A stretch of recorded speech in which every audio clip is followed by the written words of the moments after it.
Y'all, I'm having kind of a weird brain day, so I'm going to try to go through this as quick as I can because I took pretty detailed notes this week, thankfully. So I'm just going to try to stick to those notes and we'll just hope for the best. This week was kind of a mixed bag. We had a couple blowouts, a couple somewhat close games that turned not close very quickly. It was kind of a mix of kind of interesting games and very not interesting games. So let's get into it. Brahmas Renegades. I predicted the Brahmas would win, and they did pretty handily. I would say for the Brahmas, what I wrote down, incredible pass rush, great defense overall. They just made Perez's life hell the whole game, and they've been doing that to every quarterback they've played so far. They just have a way of applying pressure that makes things so difficult for opposing offenses. Seem to just cruise. They just had this confidence, this swagger that made them able to just complete, move again and again and again. That very much impressed me. Blocked field goal was very well done, very impressive. They had a really bad interception near the end of the game that I didn't love for them, but their run game, mwah, absolutely fabulous. Really, really, really good. Arlington just can't do it. They just don't. They're not that team. I don't know what happened between last year and this year that led from them winning at the XFL to not winning a single game in 5 weeks so far. It's absurd at this point. It's one of the craziest downward trajectories I've ever seen a team have, and I'm very sad for their fans. What I said was their run defense is sad, partially because the Brahmas defense was excellent, or offense was excellent, but they just couldn't defend the run at all. Their pass defense was okay. Their pass rush especially looked solid.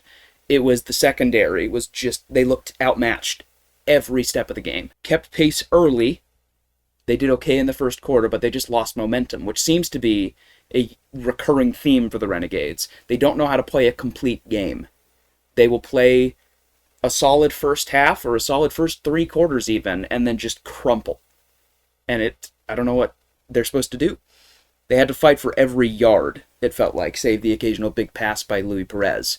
He had a few moments, a few big splash plays, but for the most part it felt like they were grinding for every inch. Whereas the Brahmas, like I said, were just cruising. And I don't know what the problem is. Yeah, Luis Perez, he was doing his damnedest. He was doing everything he could. But what can you do when your team just is not that team at all? They also had several costly fumbles throughout the game, including one of the brutalest announcer moments I've ever heard, where they were about to lose, they were about to get tackled, and the guy lost the ball as he was getting tackled. The announcer said, they're going to lose this game with the ball in there. No, they're not. That's horrible. But it just speaks to how destitute this team is right now. I feel like the Renegades are just in a tailspin, and I don't know what they're supposed to do. Next, Stallions Roughnecks. Was anyone expecting this game to be competitive? Because I was not. The Stallions, Martinez's runs are ridiculous. I don't understand how he is that. He's a wild animal when he gets into the open field. Their running backs are also elite again and again and again. Generally, they just made the whole game look very easy, which it probably was because their opponent was the Houston Roughnecks, who had a solid defense. That's been the running theme for them. Their defense has looked very good and has given them opportunities again and again. They didn't score in the second half. At all. At all. I don't know how that happens. How does that happen? Their pass rush is genuinely great. I will say that. Their pass rush is good. Very good. They made the Stallions have to work a few times. They chose to sneak early in the game instead of taking a field goal. I don't understand that decision at all, because then they kicked a field goal later that would have tied it had they just kicked one earlier. It's like, I can't even blame the players entirely for this team's failures, because the coaching staff just seems to have no fucking idea what they're doing. Respectfully. Chisholm is a great receiver occasionally. He has a few great moments, but it feels like he only appears every once in a while, and one player can only do so much. Sinnott is a fine quarterback as well, but he just does not have help. Chisholm is the only consistently great receiver for him. The backup, Henderson, after they benched Sinnott near the end of the game, was also not good. Threw a pick in the end zone when they could have at least scored something at the end of the game. Yeah, the Roughnecks are bad. They're very bad. Battlehawks defenders, this is one of the blowouts I was talking about, which I was not expecting. I thought the defenders would put up a fight, and they didn't. The Battlehawks had some excellent kick and punt returns throughout the game. Their special teams has looked great. Their pass rush is excellent. They blocked 2 punts during the game, speaking of special teams. They had multiple interceptions. They had a few odd coaching decisions near the end of the game. Well, not near the end, but near the end of this first half, they decided to go for it on 4th down at midfield near the end of the first half, which gave the defenders the opportunity to score when they didn't convert.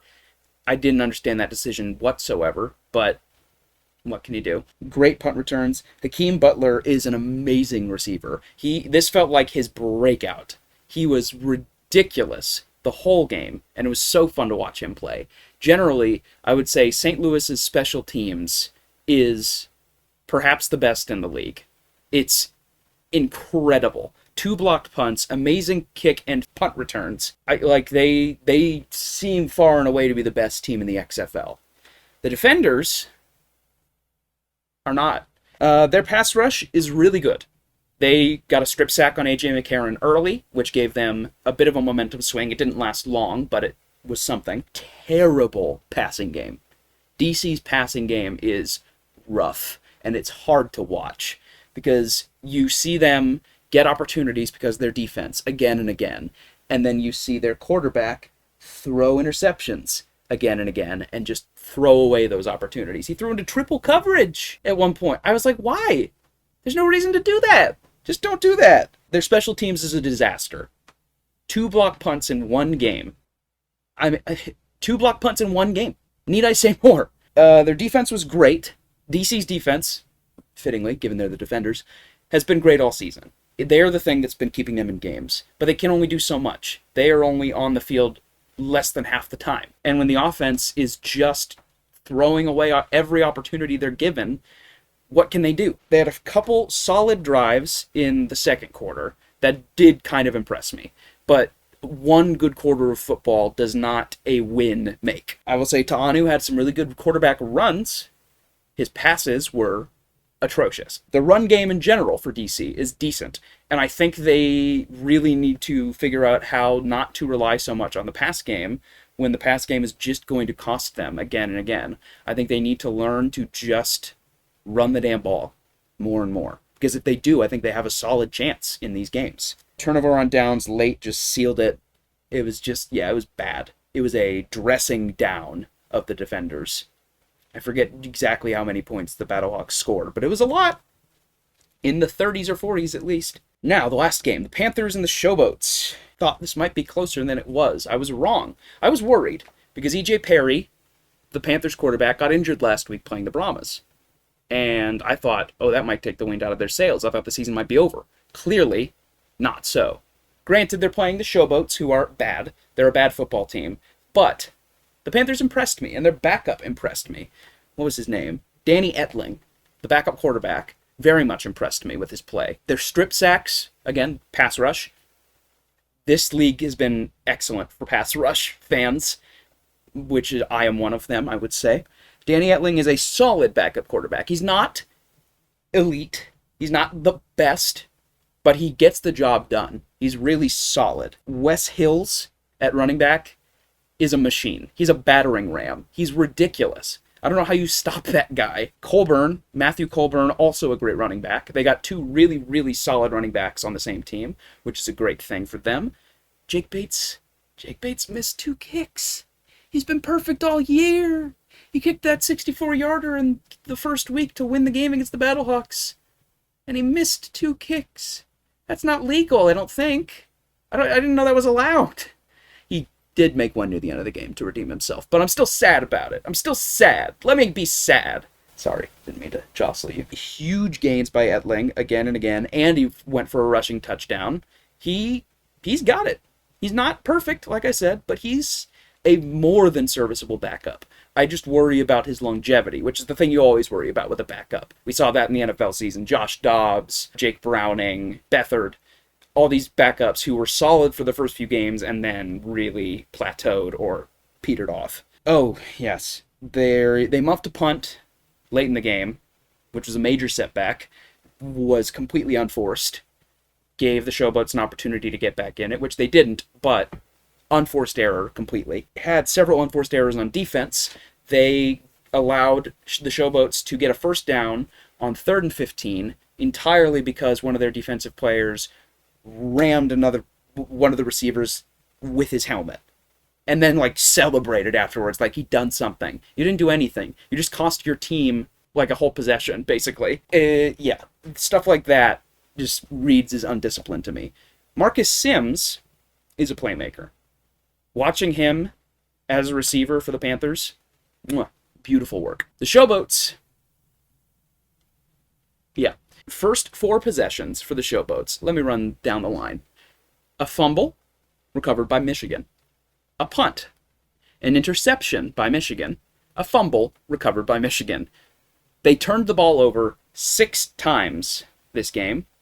They had another interception late in the game, and they had 2 turnovers on downs. The Showboats are not a good football team. People really gave them a lot of credit early in the season.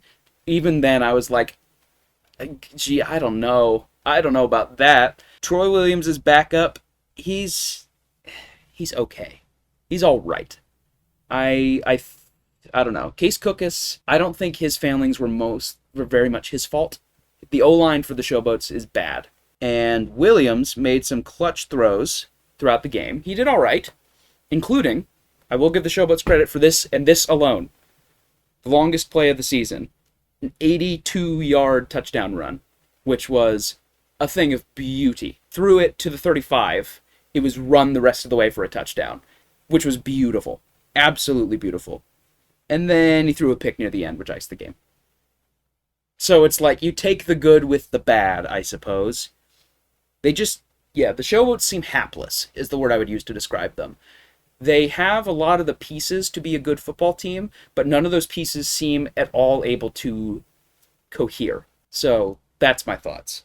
Now, my power rankings. Number 8 is the Renegades, because they just cannot figure their shit out again and again. They're unable to win anything against anyone. Even the worst team in the league last week beat them. So they have to be the worst team in the league now. Now, granted, number 7, to be clear, is still the Houston Roughnecks, because they're also laughably bad at times. And we saw as soon as they play a good team, like the Stallions, they get embarrassed. Number 6 is the Showboats. Again, hapless, do not seem to be able to string together any sort of continuous success or play a complete game, similar to the Renegades. Number 5, just like last week, except I'm going to be swapping 4 and 5. I had the Panthers at 5 last week, but the Defenders just embarrassed themselves this week against the Battlehawks. They showed that as soon as they play a really great team, they can't do anything at all. Which is so confusing because they did well against the Stallions. But, I don't know. The Defenders are frustrating to me because it feels like they are also incapable of being consistently good. We'll see. Their season's not over. They have a chance to beat out the Brahmas for this wild card spot. But, I don't know. I'm not holding my breath. Number 4, still the Panthers. Panthers are, they're good. They're not amazing. I feel like they're going to get bounced immediately by the Stallions once they make the playoffs. But they also don't have much competition for the playoffs right now. So, and again, any given Sunday, maybe they beat the Stallions. Maybe they stage the biggest upset in football history by beating the undefeated Stallions in the playoffs. I'd love to see it. Somehow I doubt it. But either way, impressive turnaround from the last 2 years where they barely won anything. It's impressive what they've managed to accomplish. Number 3, the Brahmas. I didn't talk much about the Brahmas this week. That's because they were good. Not amazing, not horrible. They were good. They just didn't do anything to really swing my opinion of them more on the good or the bad side. They just continue to be a solid football team. Number 2, the Battlehawks, chilling out right below the Stallions. I'm so curious to see these two teams play. I think the Stallions will win, but I think the Battlehawks will put up a hell of a fight. So I don't know. I'm so fascinated. But the Battlehawks just have all the elements of a really, really great football team. And that is very exciting to me as a Missourian. And number 1, I mean, it feels so predictable at this point, but it's the Stallions. I mean, no one can beat them. I want to see the Battlehawks try, but if they can't do it, who can? That's what I want to know. I truly have no idea if anyone is going to be able to stop them. So yeah. Anyway, there we go. Beep boop bop boop bop ba doo ba doop bop bop bee bop boop. Okay, next week's matchups. You have Stallions Showboats. If anyone's going to beat the Stallions, it sure as shit is not going to be the Memphis Showboats. The Stallions are going to win, and handily. Roughnecks versus Battlehawks. Similar story. Battlehawks are winning this game. I think the Roughnecks could maybe put up a fight, but not much of one. Renegades, Panthers. I think the Renegades will try, but the Panthers are going to win. Brahmas versus Defenders. We saw the Brahmas beat the Defenders week 1. I think we're going to see a similar story play out in week 6. I just don't see the Defenders having the pieces to effectively stop the Brahmas. So yeah, that's all I got for you. Thanks for watching. Feel free to like, subscribe, comment, ring the bell for notifications. Join my Discord server where you'll find my upload schedule. You can follow me on Twitter, Instagram, TikTok. I also have a blog, and I also have a Etsy shop where I sell little polymer clay figurines like El Doctor right here. So yeah, thank you for watching. Hope you all have a good weekend, and go Battlehawks.